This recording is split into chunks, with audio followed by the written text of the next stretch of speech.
오늘 하나님께서 주시는 말씀은 레위기 25장 1절에서 22절입니다.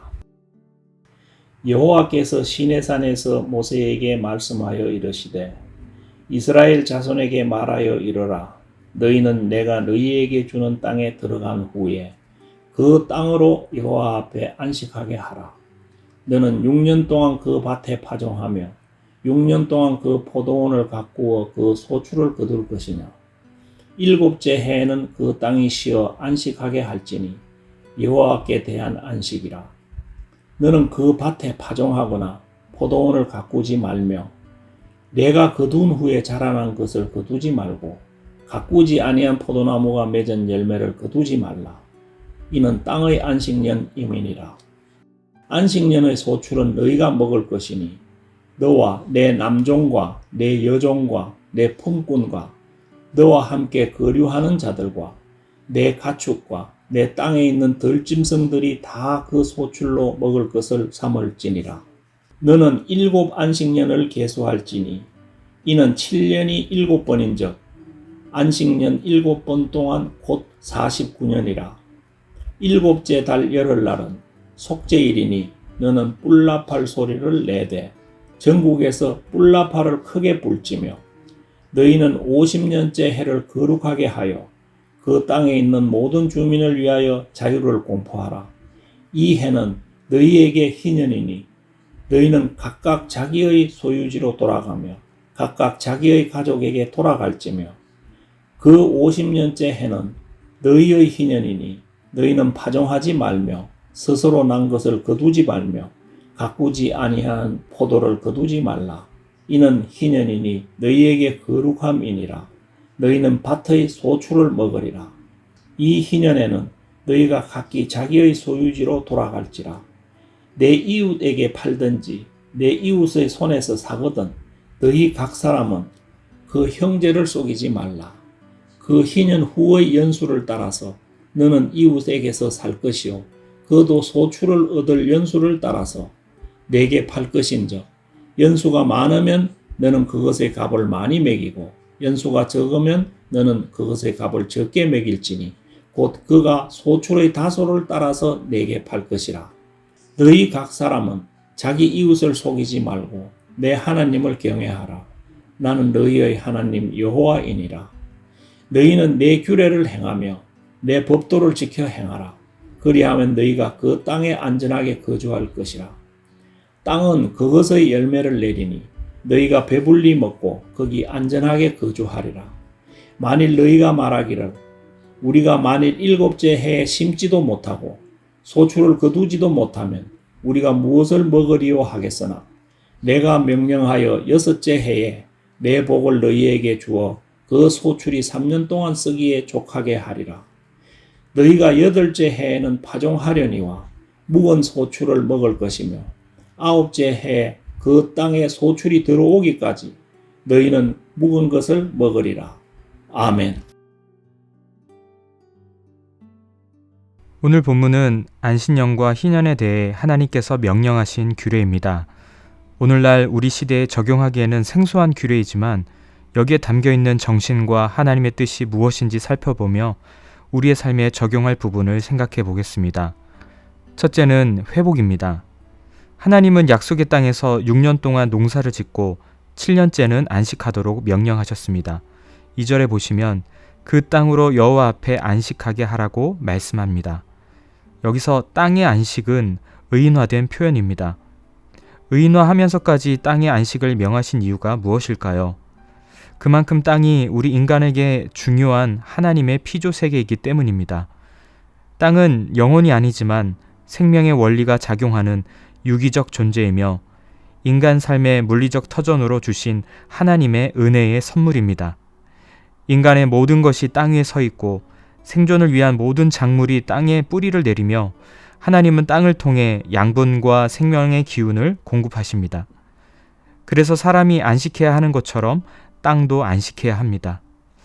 쉬지 않고 계속해서 농사를 지으면 땅은 산성화되고 영양기가 고갈되어 소출을 내기 힘들어집니다. 하지만 안식년에 땅을 쉬게 하면 잡초가 자라 거름이 되어 땅의 생산력이 회복됩니다. 땅을 1년간 쉬게 하신 것은 땅의 지력을 회복시켜 좋은 생산성을 갖도록 하기 위해서였습니다. 그러나 하나님께서 이스라엘 백성들에게 안식년을 지키도록 하신 데에는 보다 근본적인 이유가 있었습니다. 그것은 이스라엘 백성들로 하여금 1년간의 안식 기간을 통해 하나님과 보다 깊은 영적 교제를 나누도록 하기 위함이었습니다. 우리는 이 사실을 신명기 31장에서 잘 볼 수 있습니다. 10절부터 13절을 보시면 안식년 해에 백성들에게 율법을 낭독하여 하나님 여호와를 경외하는 방법을 배우게 하라고 명령하십니다. 즉 참된 회복은 하나님과의 영적 교제 가운데서 이루어질 수 있다라는 것입니다. 그러므로 성도 여러분, 우리는 하나님과의 교제에 더 힘써야 할 것입니다. 바쁜 일상 속에서 하나님과의 교제의 시간이 필요하다면 잠시 쉬었다 갈 수 있어야 합니다. 우리가 하나님과의 교제에 힘쓸 때 하나님은 우리에게 영육간의 평안과 기쁨을 허락하시고 힘을 다시 회복시켜 보다 능력 있는 삶, 많은 열매를 맺는 삶을 살게 하실 것입니다. 안식년에는 땅도 쉬고 사람도 쉬게 됩니다. 이 시간을 통해 땅도 사람도 온전히 회복됩니다. 사람 역시 노동의 의무에서 벗어나 영적인 일에 집중함으로 인간다움과 여유를 되찾을 수 있습니다. 치열한 경쟁에서 벗어나 하나님 앞에서 자기 존재를 근본적으로 성찰하며 하나님의 형상으로서 참된 평안과 회복에 이르는 그런 성도님들 되시기 바랍니다. 둘째는 나눔입니다. 안식년에는 밭이나 들에 있는 곡물과 열매를 거두어 드릴 수 없었습니다. 대신 누구든지 먹을 수 있었습니다.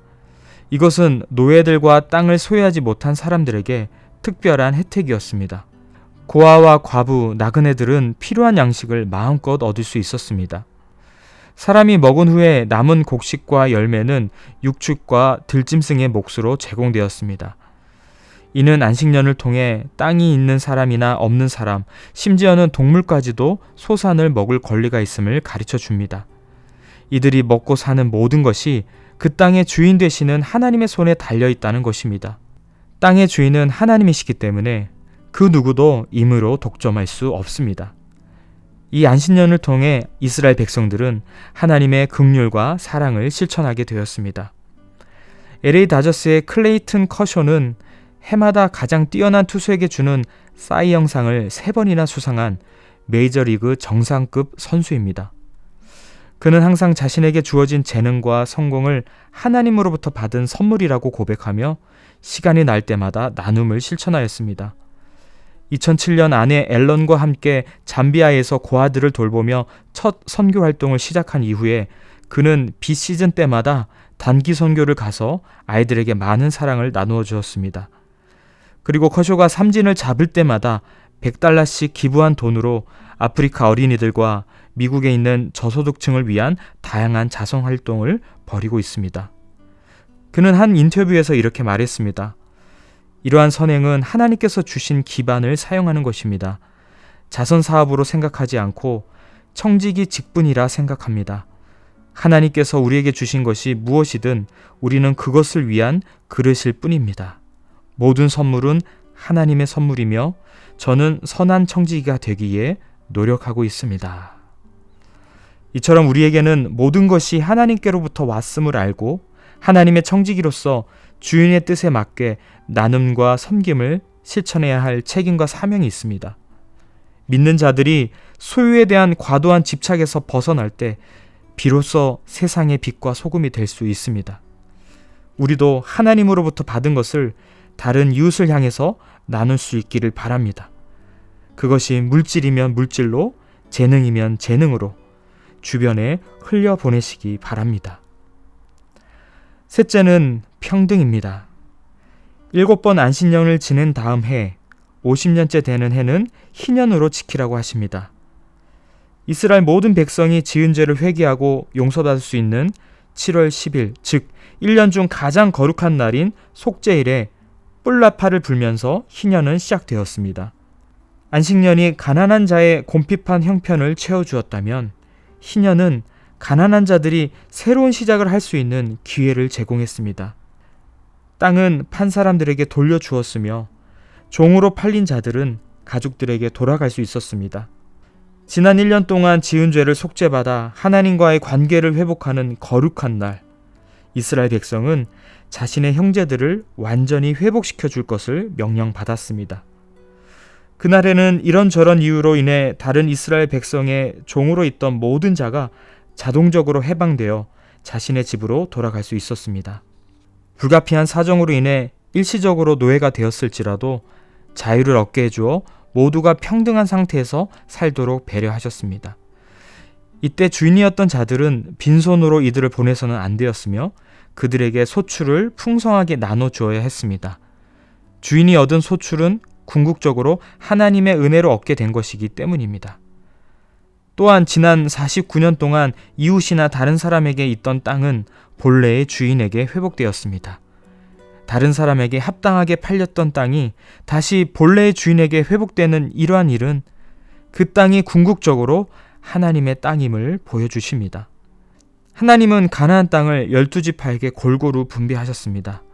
그러나 시간이 지나면서 부를 축적해 다른 사람의 기업을 사는 사람과 반대로 가난하게 되어 자신의 기업을 파는 사람이 생기기 시작했습니다. 이로 인해 착취와 억압의 불평등한 구조가 정착되었습니다. 하나님은 이에 대해서 백성이 지나친 탐욕을 품지 않도록 50년마다 땅을 본래의 주인에게 돌려주게 하셨습니다. 사실 믿음이 없다면 안신년과 희년 규례는 도무지 지킬 수 없는 규례입니다. 다른 계명도 그렇지만 특히 이 두 계명은 생계와 직결되기에 믿음이 없다면 결코 지킬 수 없었습니다. 그래서 안신년과 희년 제도는 이스라엘이 하나님을 신뢰하는지에 대한 시금석입니다. 하나님은 이스라엘 백성에게 소출이 없는 동안에도 그분의 섭리를 믿고 믿음으로 살 것을 요구하셨습니다. 그리고 하나님은 구체적으로 6째 해에 많은 비와 햇빛을 내려주심으로 그 소출을 3년 동안 먹기에 충분하도록 책임져 주신다고 약속하셨습니다. 우리 예수님도 마찬가지로 천국 백성인 우리들에게 이방인들처럼 무엇을 먹을까 무엇을 마실까 염려하지 말라고 당부하셨습니다. 우리 하나님은 공중에 나는 새도 먹이시고 들에 핀 백합화도 입히시는 자비로운 아버지이시기 때문입니다. 하물며 예수 그리스도를 통해 구원받은 우리들은 말할 것도 없겠죠. 사랑하는 성도 여러분, 오늘 안신년과 희년을 제정하신 하나님의 뜻이 무엇인지 다시 한번 생각하시면서 하나님과의 깊은 교제 속에서 영적으로 회복하시고 소외된 이웃들에게 받은 은혜와 사랑을 나누시며 하나님 안에서 평등한 사회를 꿈꾸는 천국 백성의 삶이 되시길 주님의 이름으로 축복합니다. 함께 기도하실 때 첫 번째로 하나님을 전적으로 믿고 신뢰하며 청지기로서 받은 은혜와 사랑을 나누는 삶이 되게 하소서. 두 번째로 이번 주일에 있을 후임 목사 청빙을 위한 공동의회가 하나님의 은혜 가운데 잘 진행되게 하소서. 이렇게 기도해 주시기 바랍니다.